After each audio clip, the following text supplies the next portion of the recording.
It came from. It came from. That's right. It came from. We got Reddit this week. This is the part of the show where we search all over the internet. That graphic is so stupid. I'm sorry. We search you all over the internet to bring you topics the community is talking about. Any topic's fair game, as long as Blake and I can talk about it. So that's the criteria, and it relates to human factors and professional development, all that stuff. We have 3 up this week. Why don't we just go ahead and jump into this first one? How does ownership work at your company? This is written by Symphonica on the user experience subreddit. They go on to write, I'm a junior UX designer who's been working at a large tech company for nearly a year now. Since joining, I've been confused and frustrated about how to own a project. My company has a lot of overlap between teams, which creates some confusion about who should own an initiative. They go on to write an example. I'll say the example. I think it's worth it. For example, a few months ago, I identified a big gap in our product that customers were complaining about. Not having a page to view upcoming events. So I worked on some concepts, got some feedback from other designers, and presented it to the PM. She scoped my page way down to a tiny list that's now ham-fisted onto another page in our product and designed by someone else.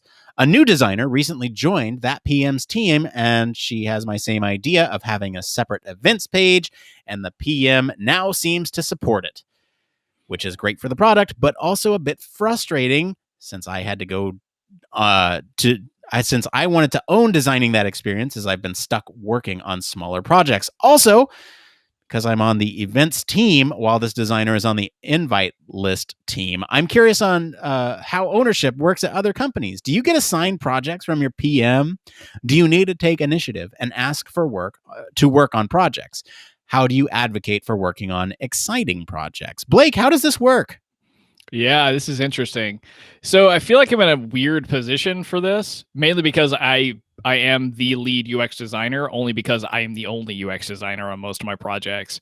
That's changing a little bit now, but a lot of times for me, it's fulfilling the design role. So it's not so much about what actual like piece am I working on. It's like I'm working on the whole thing for 2 projects. So I have a little bit less experience in terms of how it's doled out in larger companies. However, I will offer some thoughts and insights because I've had questions trying to figure out how do I become a better design leader. And how does this work at bigger companies who have, very structured approaches, or they set their product teams up completely differently and they have a lot more collaboration? So I've talked to a few friends that work at larger companies, and the biggest thing that I have seen in terms of a commonality is being vocal about things you would like to do. And that means talking to your PM and actually trying to get a sense of, hey, I want to own something.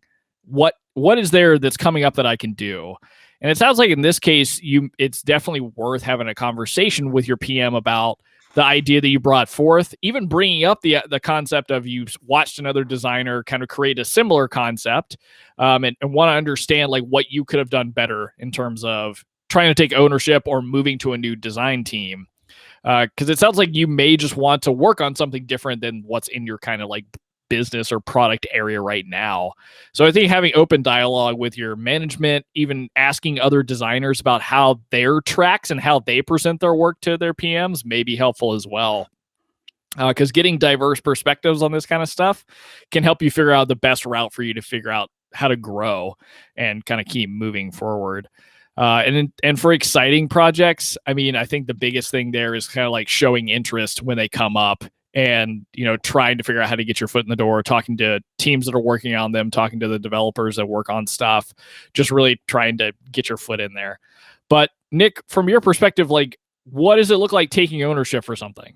Ah, geez, I struggle with this so much. I struggle with trying to answer this. I'll try my best. So I think there's a couple pieces of context here that I'm missing in the sense of how your excitement was communicated. I think excitement most of the time gets communicated by body language. So if this was an email that you sent to your PM saying, hey, I think this thing could work, versus a physical conversation where you were like, hey, we really need to do something about this because users keep bringing this up. There's a very different way of approaching that problem.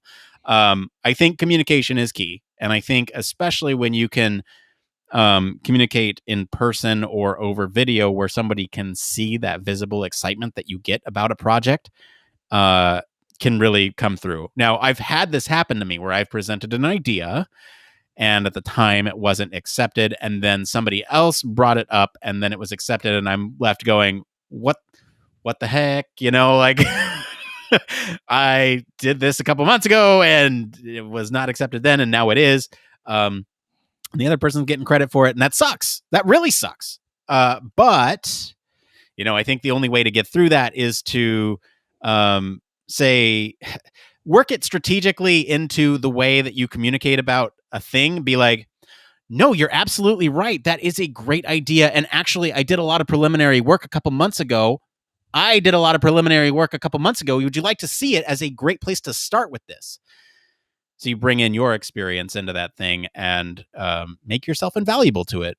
Even if it is a side project, be like, hey, I started to notice this a couple months ago, and here's X, Y, and Z. Come to the table with it. If you're really excited about something, then do your due diligence. I don't know.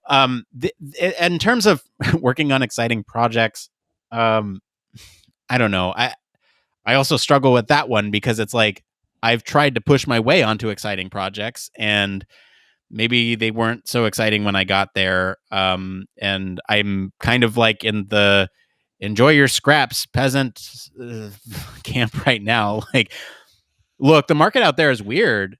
And so it's like, if you're picky, then you might not have a job, but then also you don't know what you don't go for.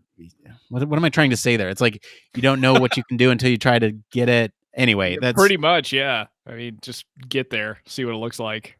I mean, yeah. I have a colleague who just got accepted to a very prestigious company, and it sounds like a ton of fun, and I'm really excited for them. And I'm not going to call them out on the show, but I am very excited about what they're going to do. Let's just say they are working for a large company, and they are doing some really cool things. Let's say it's my dream job. So very excited for them, and they didn't know if they were going to take it because of a couple factors, but they applied to it because they didn't know that they would get it, and they ended up getting it. So anyway, that lesson of the story: just go for things. I guess. Try I don't know. Yeah, Try you never really know where you're going to end up.